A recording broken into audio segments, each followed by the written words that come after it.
Hello बच्चों, let's see this question. The question says best stage to observe shape, size and number of chromosomes is. इस question में हमें यह बताना है कि कौन सा बेस्ट स्टेज होता है जहाँ पे हम ऑब्जर्व कर सकते हैं shape, size and number of chromosome. पहला है इंटरफेज, दूसरा है मेटाफेज, तीसरा है प्रोफेज और चौथा है टीलोफेज। तो आइए इस क्वेश्चन का जो है आंसर देखते हैं।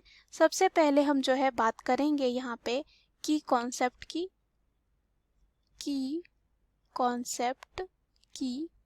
तो की कॉन्सेप्ट में अगर हम बात करें तो हो जाएगा सेल साइकिल। सेल साइकिल के द्वारा ही जो है क्या होता है, टू डॉटर जो है सेल बनते हैं पेरेंटल सेल से।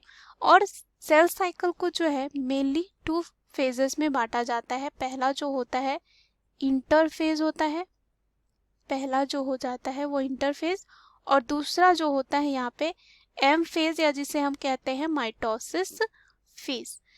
अगेन यहाँ पे इंटरफेज को जो है तीन तरीके से जो है बांटा गया है, G1, उसके बाद S और G2।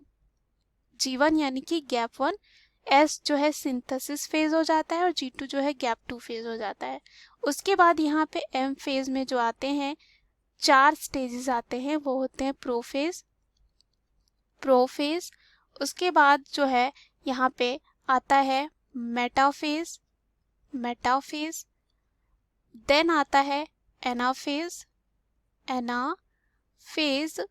और लास्ट में होता है टीलोफेज। क्या होता है? टीलोफेज।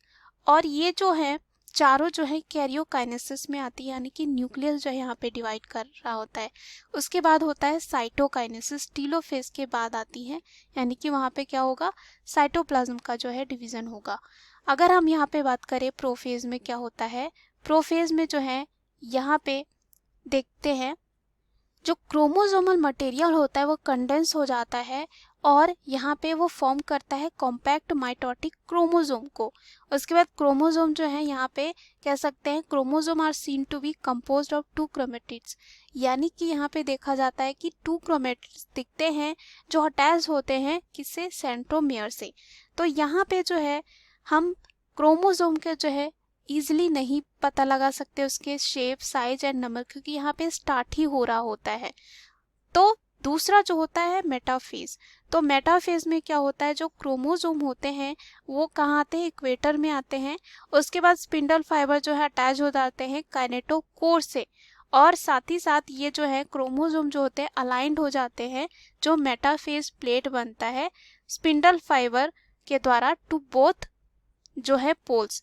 अगर हम किसी क्रोमोसोम की उसके साइज, नंबर और शेप के बारे में जानना है तो हम जो है देखेंगे मेटाफेज को, यानी कि मेटाफेज में जो है इजीली जो है क्या कर सकते हैं, पहचान कर सकते हैं या कह सकते हैं आइडेंटिफाई कर सकते हैं, क्योंकि यहाँ पे जो है क्रोमोसोम जो है बहुत अच्छे से विजिबल होने लगते हैं। शेप, साइज और इनका नंबर भी जो है क्या होने लगता है, दिखने लगता है। सो यहाँ पे क्या होता है, ये जो स्टेज होती है यहाँ पे हम कह सकते हैं इसमें कंप्लीट डिसइंटीग्रेशन होता है न्यूक्लियर एनवेलप का, और मार्क्स करता है स्टार्ट ऑफ दी मेटाफेज, जिसमें हमने देखा कि ये प्रोफेज में आता है। उसके बाद यहाँ पे जो है बेस्ट स्टेज होता है कौन, मेटाफेज, जहाँ पे ऑब्जर्व कर सकते हैं shape, size and number of chromosome, और ये होती है मेटाफेज। क्यों ऐसा, क्योंकि यहाँ पे क्या होता है, कंडेंसेशन होता है क्रोमोसोम का, वो यहाँ पे कंप्लीट हो जाता है, कह सकते हैं condensation of chromosomes completed and they can be observed clearly under the microscope. अगर माइक्रोस्कोप से देखें तो यहाँ पे हमें क्लियरली दिखेगा। तो चलिए हम ऑप्शन में चलते हैं। पहला जो ऑप्शन इसमें दे रखा है इंटरफेस, तो यहाँ पे ये गलत हो जाता है, क्योंकि यहाँ पे जो है शेप, साइज एंड नंबर नहीं देखते हैं। अगर हम इंटरफेस की बात करें तो यहाँ मेनली हम डीएनए सिंथेसिस को देखते हैं एस फेज में। दूसरा है मेटाफेज, तो ये क्या हो जाता है, सही हो जाता है इस क्वेश्चन के लिए, क्योंकि मेटाफेज में ही जो है ऑब्जर्व कर सकते हैं shape, size and number of chromosome को। उसके बाद आता है प्रोफेज, तो यहाँ पे भी ये भी क्या हो जाता है, गलत हो जाता है, क्योंकि यहाँ पे स्टार्ट होता है, यहाँ पे दिखते नहीं है सही से। उसके बाद होता है टीलोफेज, तो टीलोफेज भी यहाँ पे क्या हो जाता है, गलत, क्योंकि यहाँ पे जो है क्रोमोसोम जो है क्या होते हैं एनाफेज में अपोजिट पोल्स में चले जाते हैं।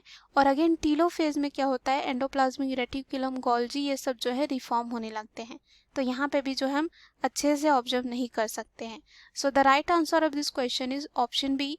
Hope you understood it well. Best of luck.